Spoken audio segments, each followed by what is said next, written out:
Olá, vamos à resolução de mais um exercício. O problema em questão é o 405, o de Huxley, contando os números pares, certo? Então, a descrição pede para que seja feita uma função recursiva chamada conta dígitos pares. Essa função ela vai receber um número como entrada e vai retornar a quantidade de números pares que compõem esse número. Então, por exemplo, tendo aqui o número 234, esse número ele possui três dígitos, mas desses três, apenas dois são pares, certo? Então, o formato de entrada é um número inteiro, formato de saída um número inteiro, e um segundo exemplo de entrada, nós temos aqui o 1204 e como saída nós temos o número 3, certo? Que vai indicar que para esse exemplo, 2, o 0 e o 4 são pares, certo? Então, para esse exemplo, o 0 é considerado como um número par, certo? Então, como é que a gente poderia resolver esse problema? Basicamente, nós temos uma função bem simplificada, né? Que praticamente só faz a declaração do número n. Existe aqui o scanf para fazer a leitura desse número e como saída é exibido um número inteiro, certo? Através desse printf, e como resultado nós temos o retorno da chamada dessa função, passando como parâmetro o número n. E o que é que essa função está fazendo?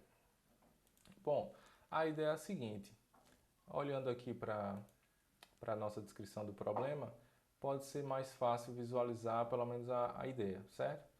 Então nós temos que, dado um número, certo, com uma quantidade de dígitos, nós temos que para cada dígito que compõe esse número verificar se esse dígito ele é par ou ímpar, certo? Se for par, é necessário que esse valor seja um valor, certo? Alguma forma de incremento de uma variável seja feita através do retorno da função recursiva. E uma forma de fazer isso é, dado esse número 234, ou um número qualquer, se esse número for maior do que 10, certo? É possível dividir esse número por 10. Então, por exemplo, esse número 234 dividido por 10, o número real resultado que é fornecido como resultado é o 23,4, certo? No entanto, se a gente fizer essa divisão e o resultado for armazenado numa variável inteira, o resultado da divisão de 234 por 10 vai ser o número 23, correto? Então, nós podemos pegar esse resultado inteiro, que é o 23, multiplicar novamente por 10 e conseguir o número 230. Com base nesse resultado, nós podemos utilizar o número original, que é o 234, e subtrair pelo resultado da divisão multiplicado por 10, que seria o 230. E fazendo essa subtração, nós obtemos o número 4, certo? Para esse exemplo. E a partir desse resultado, do número 4, é possível verificar se esse dígito ele é par ou não, certo? E como a gente vai ter diversas chamadas recursivas, a ideia é, dado o número com a quantidade de dígitos, repetir essa operação, certo? Recebe um número de entrada, divide ele por 10, ou seja, você vai, na verdade, ficar interessado no número menos significativo, certo? Divide por 10, o resultado, a parte inteira, multiplica novamente pelo 10 e faz essa subtração. E para cada chamada recursiva, passar o resultado da divisão por 10, certo? Então, vamos ver como é que seria o código.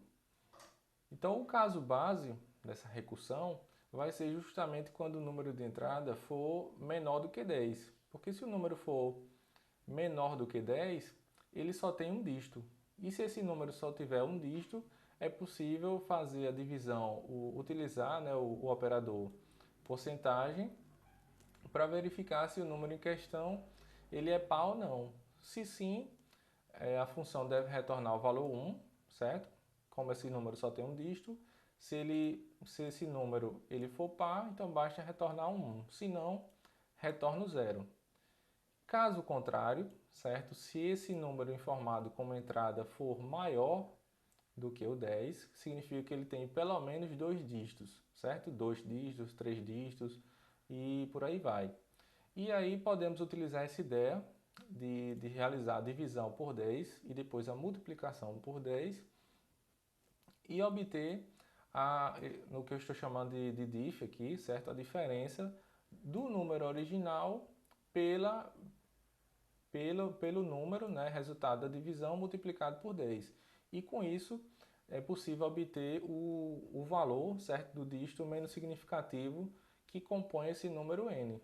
E com base nisso é possível verificar se esse número menos significativo que está sendo armazenado na variável dif, se ele é par ou ímpar.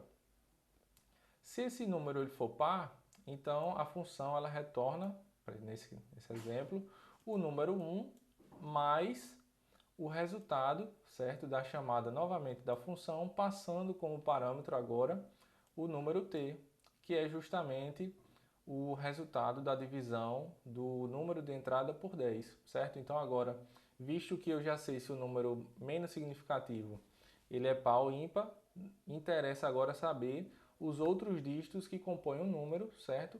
Da direita para a esquerda. Então, esse processo vai se repetir até chegar à base da recursão, que é quando o número informado como entrada for menor do que 10. E aí vai ser possível verificar isso.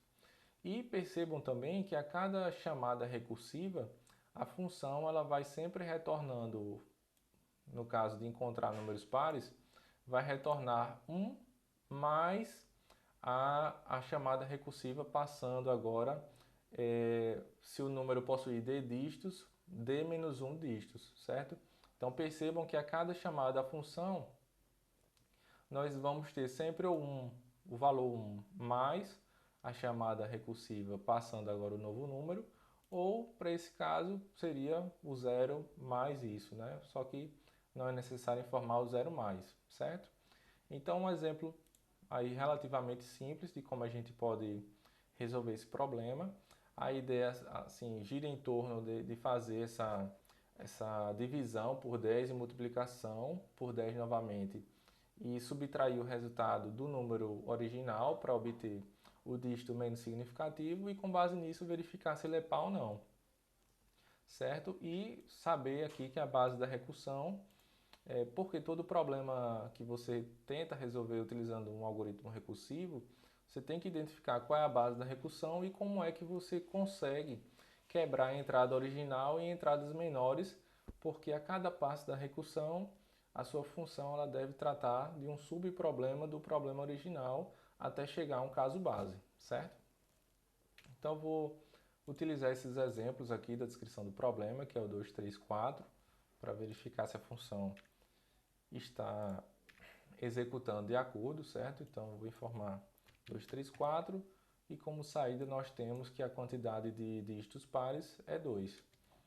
E o segundo exemplo é o 1204, que a gente pode utilizar como exemplo também, 1204. Então, para esse exemplo, a quantidade verificada de dígitos pares foi o 3, certo, pessoal? Então, eu também já havia feito a submissão, certo, dessa resposta é a mesma. É um exemplo relativamente simples, certo, para praticar mais esse conceito de recursividade. Espero que tenha ficado claro. Bons estudos. Pratiquem, encontre mais exercícios aí pela web. É possível verificar mais exercícios. Aqui na plataforma também existem alguns outros. Enfim, existe aí uma gama de problemas para se trabalhar esse conceito. Então é isso, espero que tenha ficado claro, bons estudos e tchau, tchau.